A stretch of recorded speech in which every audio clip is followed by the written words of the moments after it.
Imagina un mundo donde todos se tratan con respeto y dignidad, donde cuando surgen problemas, todos se esfuerzan por hacer lo correcto los unos por los otros. En la Biblia, esta forma de trato recíproco es llamada hacer justicia. Y suena muy bien, pero ¿cómo se supone que vamos a saber cómo hacer siempre lo que es justo para con los demás? Bueno, como todo maestro israelita, Jesús creía que puedes aprender a hacer lo que es justo estudiando la sabiduría de Dios que se encuentra en las escrituras antiguas, la Torá y los profetas. O sea, estudiando las leyes que Dios le dio al antiguo Israel. Exacto. Jesús creía que podemos encontrar la sabiduría de Dios en esas leyes si meditamos en ellas. ¿Leyes antiguas que nos enseñan cómo hacer justicia unos por otros? ¿Hoy en día? Sí, veamos cómo lo hace Jesús aquí en el Sermón del Monte. Jesús primero cita la Torá y luego va a revelar la sabiduría de Dios que se encuentra en el mandamiento. Ok, vamos. Bien, él comienza con un tema bastante intenso, el asesinato. Jesús dice, han oído que se le dijo a los antiguos, no asesinarás. Está citando los 10 mandamientos. Yo les digo que todo el que esté enojado con su hermano va a ser culpable ante la corte. Y quien le diga a su hermano, no sirves para nada, será culpable ante el tribunal superior. Espera, ¿así que Jesús está igualando la ira, los insultos o los apodos con el asesinato? Pues logró captar tu atención, ¿no es cierto? Sí, pero obviamente asesinar a alguien es peor que simplemente enojarse o insultar a alguien. Claro, pero ese no es su punto. Jesús está mostrando provocativamente cómo el asesinato, la ira y el abuso verbal manifiestan algo más profundo. ¿Y qué sería?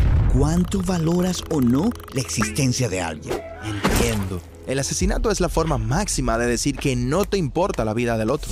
Y también lo es perder los estribos o menospreciar a alguien. Todo esto revela una actitud de superioridad y desdén por la vida del otro. Causa estragos en nuestras relaciones y comunidades y tiene graves consecuencias. Así que la sabiduría de este mandamiento va mucho más allá del asesinato. Para Jesús, este mandamiento tiene que ver con tratar a todos como valiosos. Exacto. Jesús quiere que veamos que cada vez que degradamos o devaluamos a otras personas, fallamos en hacer lo correcto por ellas. Su definición de justicia significa tratar a todo el mundo como imagen de Dios. Bien, el próximo caso de estudio es sobre el adulterio. Ustedes han oído que se dijo, no cometerás adulterio. Otra vez cita los 10 mandamientos. Yo les digo que todo el que se quede mirando a una mujer para excitarse sexualmente ya ha cometido adulterio con ella en su corazón. Ok, entonces Jesús no está hablando de simplemente pensar que alguien es atractivo. No, él está hablando de esas miradas largas y repulsivas, de ver a las personas como objetos para nuestro propio placer. Cuando hacemos algo semejante, estamos despojando a un ser humano de la dignidad que Dios le ha dado, aunque no hagamos más que mirar.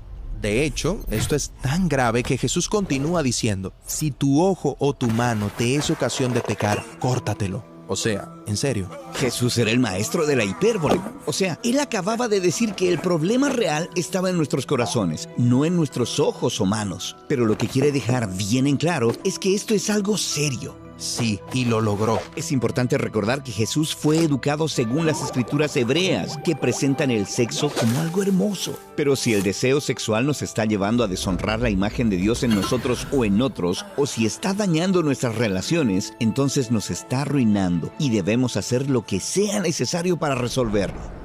Bueno, entonces se complica aún más porque el tercer caso de estudio es sobre el divorcio. Jesús dice, también se ha dicho, el que despide a su mujer, que le dé un certificado de divorcio.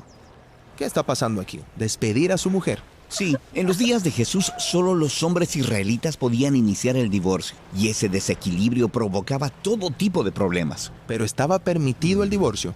Sí, aunque solo una ley en toda la Torá trataba el tema y Jesús solo la citó. La ley decía que si un hombre iniciaba el divorcio, debía hacerlo de la manera correcta y por una razón legítima. Ok, ¿y cuál era esa razón legítima? Bueno, este era un tema de mucho debate en los tiempos de Jesús. De acuerdo a algunos expertos de la Torá, esta ley permitía el divorcio solo en casos de adulterio. Pero otros expertos de la Torá argumentaban que la ley permitía al hombre divorciarse de su mujer por cualquier razón, hasta por insatisfacción en el matrimonio. Entonces, aquí Jesús entra en este debate específico. Exacto. Ahora, si un hombre puede amenazar con el divorcio por cualquier razón, le resultará más fácil abusar de su esposa. Así que, para proteger a la mujer, Jesús se puso del lado de aquellos que legitimaban el divorcio solo en casos de adulterio. Él lo dejó en claro cuando dijo: Y les digo, todo hombre que despide a su mujer, excepto en casos de inmoralidad sexual, la hace víctima de adulterio. Ok, ¿y qué significa la hace víctima de adulterio? Jesús está siendo provocativo otra vez, al decir que si un hombre se divorcia de su mujer por una razón ilegítima, porque está cansado de su matrimonio o solo porque quiere estar con alguien más, su pacto matrimonial sigue intacto. Ah, eso significa que cualquier nuevo matrimonio es un acto de adulterio. Exacto. Pero nota, Jesús asigna explícitamente la culpa a los hombres de su cultura, porque son sus elecciones egoístas las que están forzando a las mujeres a estas situaciones vulnerables. Y te puedes imaginar lo que podría pasar en una sociedad donde solo los hombres pueden iniciar el divorcio por cualquier razón. Esto podría normalizar la opresión de las mujeres a gran escala. Totalmente. En este contexto cultural, la declaración de Jesús protege y eleva la dignidad de la mujer como imagen de Dios. Pero, ¿qué de las otras maneras en que el pacto matrimonial puede ser violado, como la negligencia o el abuso? ¿No son esas razones legítimas para el divorcio? Sí, esas son preguntas muy importantes que Jesús no trata aquí. Aquí su enfoque se centra en cómo los hombres de su época tergiversaban y abusaban de esta debatida ley de divorcio de la Torá, tratando a las mujeres como objetos desechables, como si nada. Pero para Jesús, el pacto matrimonial está diseñado para crear interdependencia y respeto mutuo, de tal forma que los dos puedan reflejar la imagen de Dios como uno solo. Lo que nos lleva al punto principal de los 3 casos de estudio. Jesús nos está mostrando cómo la sabiduría de Dios en estos mandamientos apunta a nuestros deseos y motivaciones principales que afectan el modo en que tratamos a las personas. Alguien podría seguir estrictamente estas reglas sobre el asesinato, el adulterio y el divorcio y aún así deshonrar y tratar a las personas como objetos en otras maneras. Exacto. Para Jesús, la verdadera justicia y sabiduría consiste en tratar a todos los humanos según su valor supremo. Claro, si valoráramos así a los demás, imagínate qué tipo de mundo podríamos crear. Eso es justo lo que Jesús tiene en mente. Su anuncio sobre la llegada del reino celestial de Dios aquí en la tierra tenía la intención de remodelar nuestra imaginación.